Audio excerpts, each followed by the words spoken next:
Hola, bienvenidos hoy lunes 4 de mayo de 2020 a un nuevo comentario sobre el coronavirus.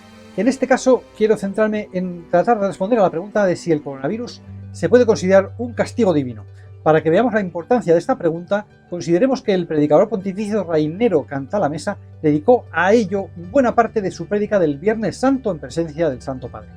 Para hablar de esta cuestión hoy he traído en primer lugar al Papa Francisco, que hablará algo sobre ello en su homilía del 31 de marzo, después a la vidente de Fátima, Sor Lucía, a otra mujer que es la Madre Verónica, superiora de Jesu Comunio, y al citado predicador pontificio Rainero Cantalamessa, y después a el sacerdote José Antonio Fortea. Para el que no quiera aguantar todos los argumentos, voy a ir directamente a la visión lúcida de Sor Lucía de Fátima, que supuestamente vio junto con sus primos Francisco y Jacinta, vio el 17 de julio de 1917, el 13 de julio de 1917 vio supuestamente el infierno, con lo cual de esas cosas debería saber bastante.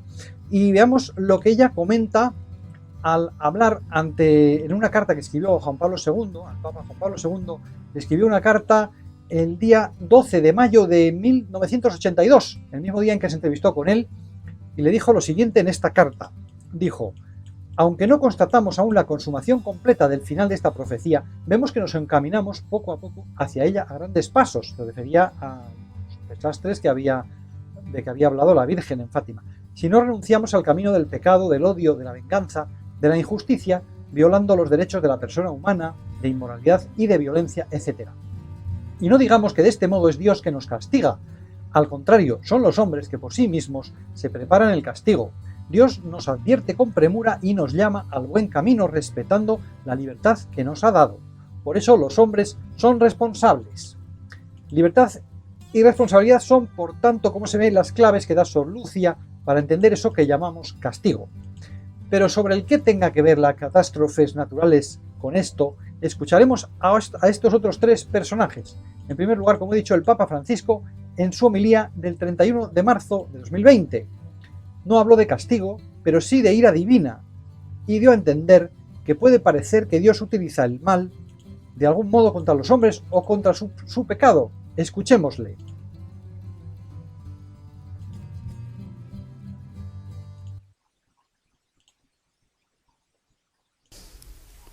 Il serpente certamente non è un animale simpatico. La serpiente seguramente no es un animal simpático. Sempre è associato. Siempre está asociado al mal. Ma lì stavamo bene, mangiavamo bene. Ahí estábamos bien, comíamos bien. E anche sembra che il Signore non sopportò il popolo in questo momento. Parece que el Señor no soportó al pueblo en ese momento y se enojó. L'ira di Dio, no? La ira de Dios se hace presente a veces. E allora il Signore mandò fra il popolo serpenti brucianti. Entonces el Señor envió sobre el pueblo serpientes abrasadoras Si moriva. que mordía a la gente y la gente moría. Un gran numero di israeliti morì. Y un gran número de israelitas In quel momento murieron. il serpente è sempre l'immagine del male, no? En ese momento la serpiente, siempre la imagen del mal. El pueblo vio en la serpiente Il peccato. el pecado. Vamos a ver, en segundo lugar, qué nos dice, en tercero, si contamos que ya hemos visto lo que dice Sor Lucía en Fátima, lo que dice la Madre Verónica, superiora de Jesu Comunio, respecto a las llamadas de la gente que se lamentaba precisamente por esta pandemia del coronavirus.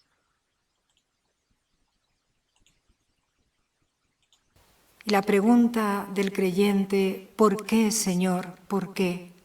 Esta pregunta esconde la búsqueda de sentido, no es un reto, es búsqueda de sentido.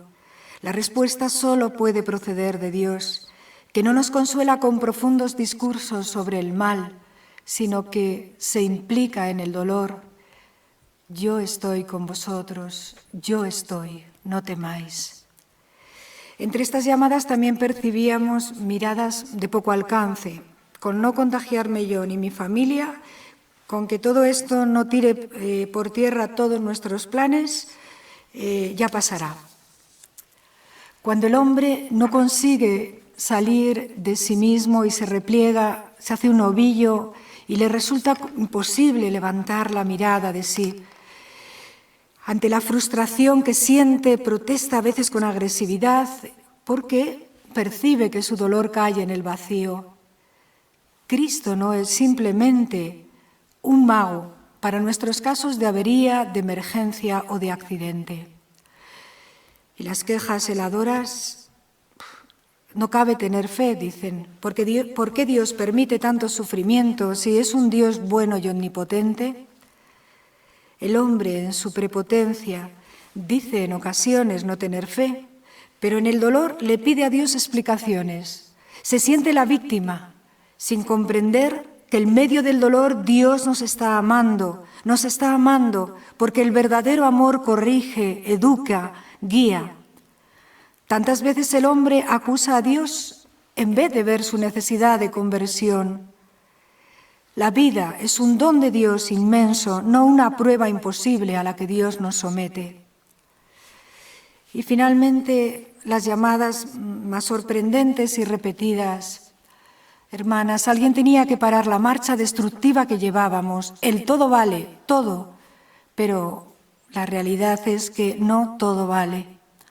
Alguien tenía que salvarnos de este desastre final al que puede llevarnos una vida sin dirección.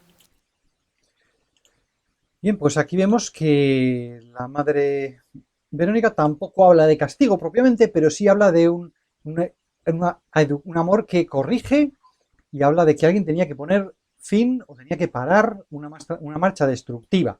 Vamos a ver ya directamente a las dos personas que reflexionan directamente sobre el tema específicamente del castigo. El primero es, como he dicho, el predicador pontificio Rainero Cantalamessa en la misa del Viernes Santo. Escuchémosle hablar, como digo, del castigo. La cruz de Cristo ha cambiado el sentido del dolor y del sufrimiento humano, de todo sufrimiento, físico y moral. Ya no es un castigo, una maldición. Ha sido redimida en raíz desde que el Hijo de Dios la ha tomado sobre sí. Así actúa a veces Dios con nosotros. Trastorna nuestros proyectos y nuestra tranquilidad para salvarnos del abismo que no vemos. Pero atentos a no engañarnos. No es Dios quien ha arrojado el coronavirus, quien ha arrojado el pincel sobre el fresco de nuestra orgullosa civilización tecnológica. Dios es aliado nuestro, no del virus.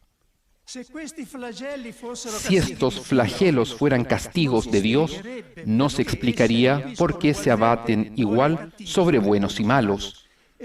¿Y por qué los pobres habitualmente son los que más sufren sus consecuencias? ¿Son acaso ellos más pecadores que otros? Siendo supremamente bueno Dios, escribe San Agustín, no permitiría jamás que cualquier mal existiera en sus obras, si no fuera lo suficientemente poderoso y bueno para sacar del mal mismo el bien.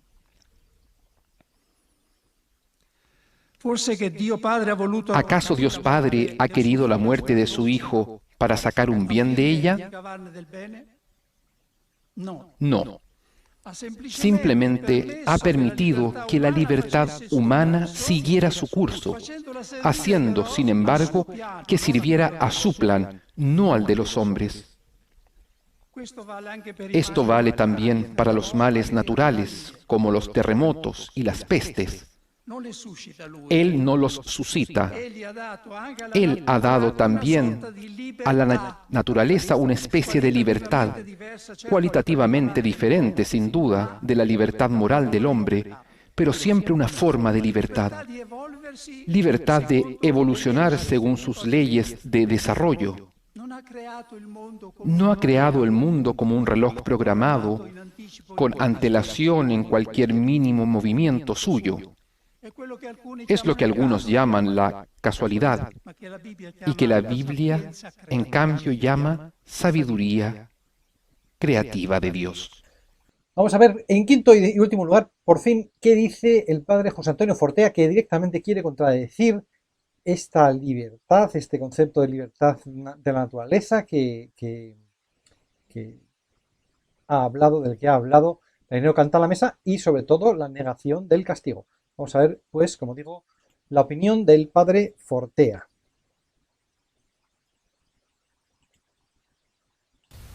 Es verdad que la naturaleza tiene unas leyes propias, pero Dios, al permitir o no permitir, nos habla.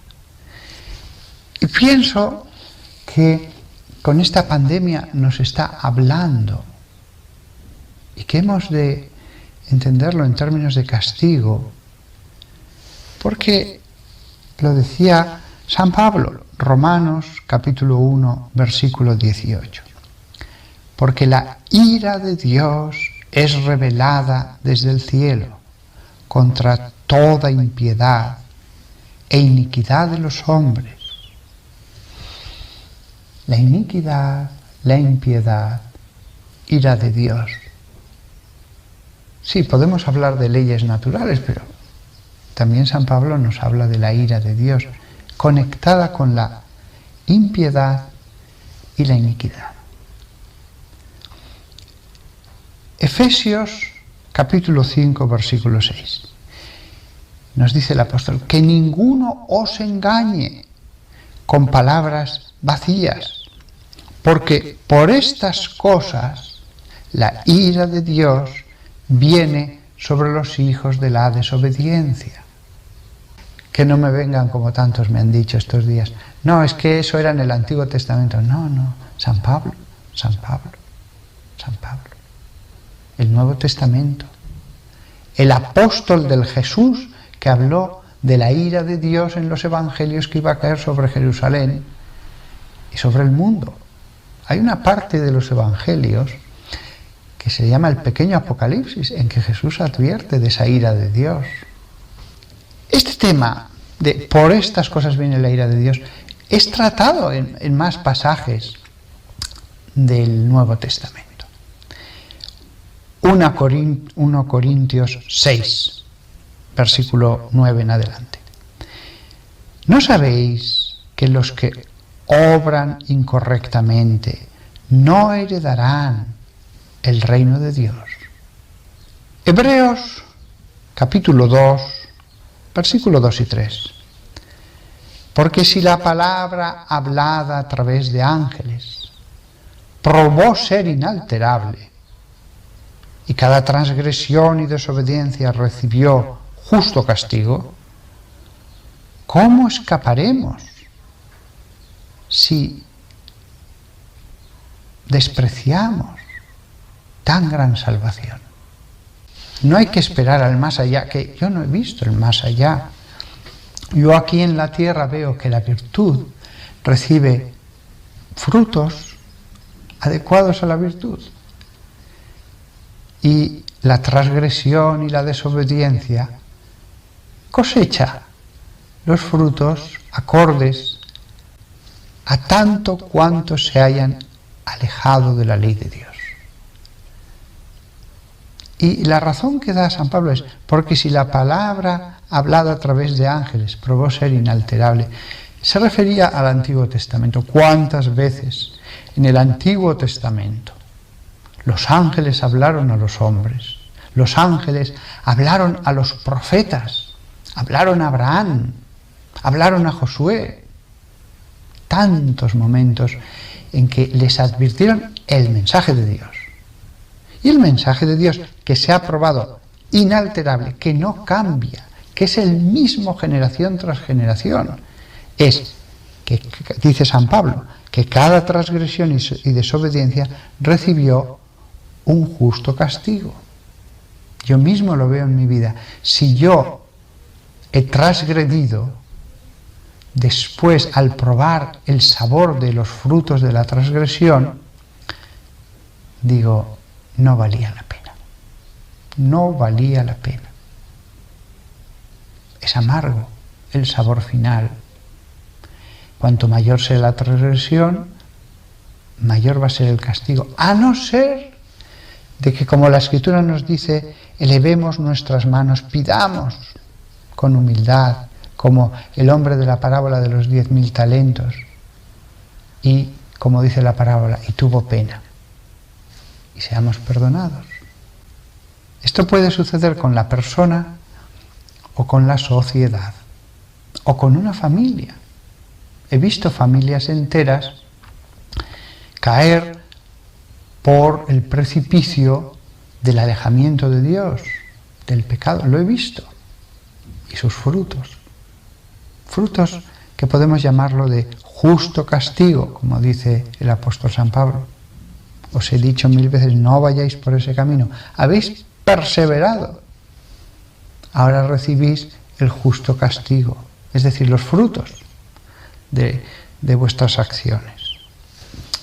Tal como entendamos el tema del castigo de Dios, de su ira, la pandemia, si al final tenemos una visión de que, bueno, tampoco están tan mal las cosas y en el fondo da un poco lo mismo ser pagano que creyente, pues al final la muerte de Cristo, como tantas veces he oído, bueno, sí, un ejemplo de opresión, dio la casualidad de que pasó así. Las leyes,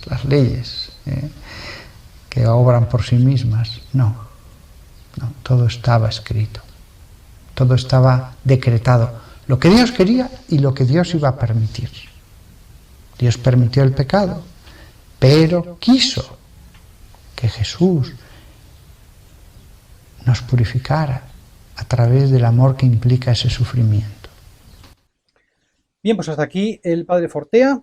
Y por último, cabe preguntarse, bueno, antes que nada voy a situar en el tiempo estas intervenciones, porque he puesto a la de la Madre Verónica después del Papa. En realidad, el Papa habló el 31 de marzo, como he dicho, después vendría la de Canta la Mesa, que fue el 10 de abril, después la de Fortea, que fue el 19, y el vídeo, la intervención de la Madre Verónica, fue el 24 de abril. Y hoy, 5 de mayo, mi reflexión, podríamos decir, es a ver si podemos sacar alguna conclusión de todo ello. Y yo pienso que sí, que podemos sacar una conclusión que, en mi opinión, iría en la línea de lo comentado por Sor Lucia. Yo del castigo diría dos cosas, una sobre su relación con el mal y otra sobre su relación con la vida eterna. Sobre su relación con el mal, que si lo vinculamos al mal, entonces Dios no puede hacerlo. Solo podemos decir que lo puede permitir. Y entonces interviene la segunda parte. ¿Por qué lo permite? Pues solo puede permitir Dios el mal si cuenta con arreglarlo. Pero ya sabemos que Dios no repite sus planes, sino que los mejora. Por eso deja que permanezca el mal, o al menos sus huellas, el sufrimiento y la muerte. Porque va a superarlos, pero no saltándolos o ignorándolos, porque sería anular la libertad de los diablos y de los hombres que han introducido el mal en el mundo.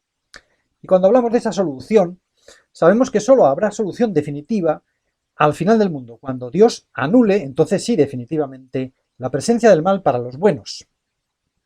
Incluso entonces no aniquilará a Dios el mal y sus consecuencias de forma absoluta en los malos, en los que han querido esas consecuencias. Pero solo entonces podrá hablarse de un castigo definitivo como corrección del mal. Y de ahí de nuevo el misterio de que Dios asuma un mal y además definitivo. Al mismo tiempo, la gravedad de ese mal definitivo nos ilumina sobre hasta qué punto los males, incluso los castigos en la tierra, no son solo consecuencia de la libertad humana y no de una decisión divina, sino que además son solo un pálido reflejo y por tanto nada temibles en comparación con el castigo eterno. El catecismo, por lo menos el antiguo, definía a Dios como creador que premia a los buenos y castiga a los malos. Si vemos hoy el compendio del catecismo, podemos comprobar que solo usa en 2 ocasiones la palabra castigo, y en ambos casos son citas de los mandamientos expuestos en el capítulo 20 del libro del Éxodo. Dice así: no te postrarás ante ellas, ni les darás culto, porque yo soy el Señor, tu Dios, soy un Dios celoso, que castigo la iniquidad de los padres en los hijos hasta la tercera generación de los que me odian, y tengo misericordia por millares con los que me aman y guardan mis mandamientos. Y sigue, no tomarás en falso el nombre del Señor, porque el Señor no dejará sin castigo a quien toma su nombre en falso. La expresión también aparece, dentro del compendio del Catecismo, en la última parte dedicada a la oración, a transcribir como tradición española el acto de contrición, una de cuyas frases dice: también me pesa que puedes castigarme con las penas del infierno. Pienso que estas citas pueden servirnos, si no para zanjar, para comprender mejor el asunto. Primero, que sin negar que Dios pueda castigar, como dice el Éxodo, a los padres en los hijos, nunca podemos asociar a Dios con el mal, sino con el bien. Quizá por eso, tras decir que castiga durante 3 generaciones, lo compensa diciendo que tiene misericordia por millares. Castigo puede Dios llamar al que envió a David, quizá también esas serpientes que mencionaba el Papa, pero aún así siempre es un bien en el contexto de que puede ser tomado por el hombre, y Dios hombre es el primero que nos da ejemplo, como instrumento para alejar el auténtico mal, ese que sí podemos llamar castigo, la pena del infierno. Por tanto, dejando a salvo que Dios tiene derecho a llamar como quiera a lo que hace o permite, no parece correcto llamar castigo como si fuera una pena que zanja definitivamente la responsabilidad, nada de lo que pasa en la tierra. La responsabilidad definitiva sobre el obrar de cada persona solo se zanjará en el juicio final. Hasta entonces, como muestra la devoción de la Divina Misericordia, Jesús se resiste a aparecer como justo juez, y cuando lo haga será también para cumplir, casi podríamos decir obedecer, con la promesa que ha hecho de respetar la libertad de ángeles y hombres. El castigo se lo impone cada cual, cuando decide no estar con Dios, y de esa forma prohíbe a Dios que le haga compañía. Por eso son realmente los diablos, y tras ellos algunos hombres, quienes hacen real el infierno como lugar en el que Dios tiene prohibida la entrada. Por tanto, me parece impropio, sobre todo en la medida en que el castigo es entendido como malo, que hablemos de castigo de Dios.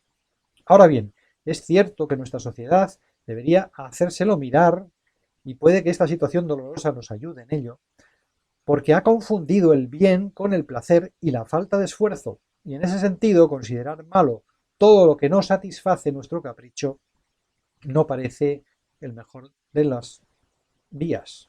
Solo entonces parece desproporcionado, en este contexto sí parece desproporcionado, y malo todo lo que en realidad puede ayudarnos a corregirnos. Queda por resolver quizá la referencia a las leyes naturales. Frente a ellas tenemos que admitir no solo la incertidumbre y la fragilidad humana, Dios no nos ha hecho, o Dios nos ha hecho con fecha de caducidad, no nos ha hecho imperecederos, ¿no? Como digo, tenemos que admitir, además de esa incertidumbre, un desorden que propiamente iría en contra del bien y de la ley.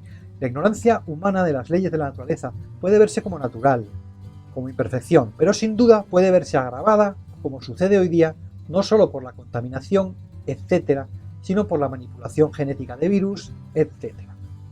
Y el que desconozcamos las consecuencias de nuestro abuso de la naturaleza, o las consecuencias que puede acarrear ese abuso de la naturaleza, es por una parte debido a nuestra debilidad, siempre porque no somos perfectos, pero sin duda también parte de esa responsabilidad asociada a la libertad, a nuestras elecciones. Podemos estropear, y desde el primer pecado la humanidad ha estropeado el mundo, volviéndolo más hostil a nosotros, pero no sin remedio.